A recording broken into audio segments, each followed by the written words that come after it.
Prince Andrew's departure from Royal Lodge did not happen with ceremony, cameras, or public statements. It happened quietly, late on a Monday night, as the former prince left his Windsor home and relocated to the Sandringham estate in Norfolk. Officially, the palace described the move as part of a long-planned transition linked to renovations. But the timing and the circumstances surrounding it have made it impossible to ignore the deeper forces at work. Buckingham Palace had previously said the move would take place in early 2026. Yet Andrew's departure appears to have been accelerated following the latest release of Jeffrey Epstein-related files, which once again placed intense scrutiny on his past relationship with the convicted pedophile financier. Pressure has continued to mount for Andrew to give evidence in the United States, something he has consistently resisted, while firmly denying any wrongdoing. The renewed attention seems to have forced the palace's hand.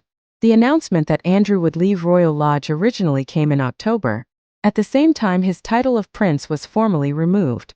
That decision alone marked a significant turning point, signaling that the royal family was no longer willing to shield him symbolically or institutionally. Royal Lodge, once a quiet royal residence, had become a visible reminder of unresolved scandal and public anger. Andrew is now temporarily living at Wood Farm on the Sandringham estate, land that is privately owned by the king. The king himself will cover the costs of his brother's accommodation, and it is believed that Andrew will eventually settle at Marsh Farm, another property on the estate.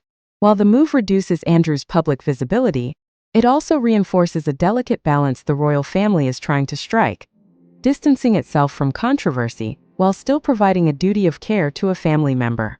Behind the scenes, the so-called Andrew problem has tested the monarchy for years.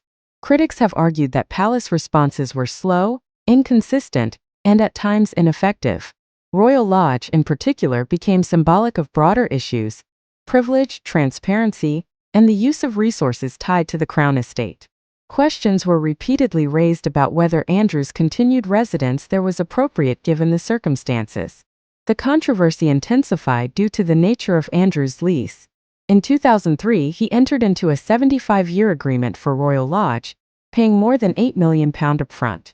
Rather than paying annual rent, the deal was structured so that Andrew effectively bought himself out of future rent obligations, based on a notional yearly rent of £260,000.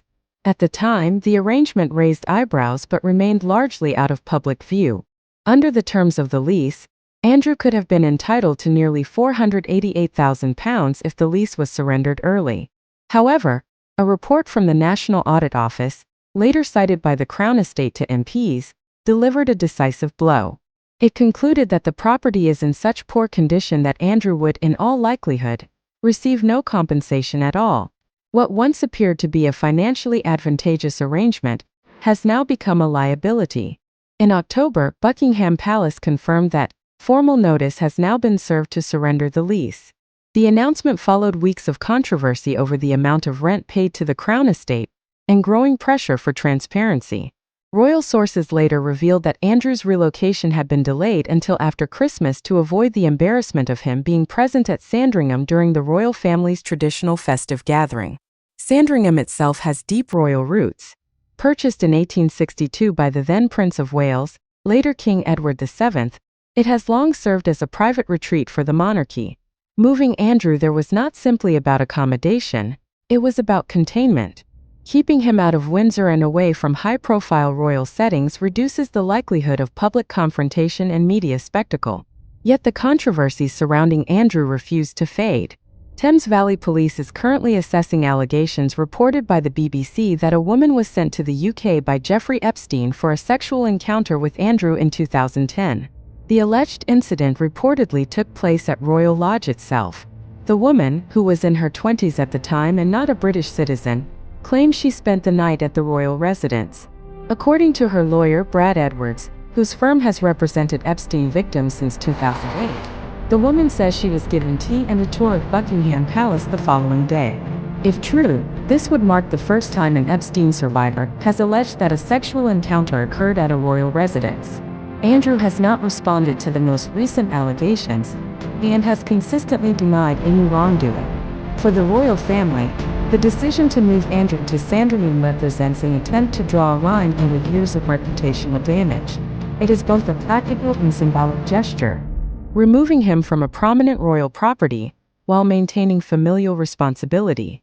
But whether this move will finally quiet the controversy remains uncertain. What is clear is that Prince Andrew's quiet exit from Royal Lodge marks the end of one chapter and the continuation of a problem the monarchy has struggled to resolve. Out of Windsor, out of sight, but not out of public memory.